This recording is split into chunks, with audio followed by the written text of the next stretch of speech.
మన ఊహలకు అందనంతగా గొప్పగా ఆశీర్వదించాలని దేవుని హృదయమై ఉన్నది. కానీ మన యొక్క ఎప్పుడైతే మన కాన్షియస్ ఎంతవరకు అయితే డిఫైల్ అయి ఉంటుందో, ఎంతవరకు అయితే మన కాన్షియస్ మన మీద నిరారోపణ చేస్తూ ఉంటుందో, అప్పటి వరకు మనం వెళ్ళి దేవుణ్ణి కాన్ఫిడెంట్గా అడగలేకపోతున్నాం.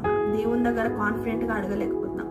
ఆర్థిక విషయంలో అంటే ఫైనాన్సెస్ విషయంలో కూడా నువ్వు వెళ్ళి ప్రభా నన్ను ఇంతగా నువ్వు దీవించగలవు, నాకు ఇవ్వగలవు అని ఈరోజు నువ్వు ఎందుకు అడగలేకపోతున్నావు అంటే నీలో ఉన్న ఆ సిన్ కాన్షియస్, గిల్ట్ కాన్షియస్ వలన, నీలో ఉన్న ఆ పాప స్వభావం వలన, నీలో ఆ షేమ్ అంటే నేను అర్హుడనా, నేను పాపిని కదా, దేవుడు నాకు ఇస్తాడా, దేవుడు నన్ను ఆశీర్వదిస్తాడా అని నీలో ఒక సందేహం ఉంటుందంట. సో ఆ సందేహము వలన నువ్వు విశ్వాసము నీకు అంత విశ్వాసం రావట్లేదు దేవుని దగ్గర వెళ్ళి అడగడానికి. ఆ విశ్వాసం నీలో ఉండట్లేదు. ఆ దేవుణ్ణి అడగాలంటే నీకు అంత కాన్ఫిడెన్స్ రావట్లేదు. అందుకే దేవుడు నీవు ఆజ్ఞలను అంటే నా మాటను నువ్వు వింటున్నావు, నా మాటల ప్రకారం నువ్వు జీవిస్తున్నావు కాబట్టి ఇప్పుడు నువ్వేం అడిగినా నేను నీకు ఇస్తా అని దేవుని వాక్యం సెలవిస్తున్నావు.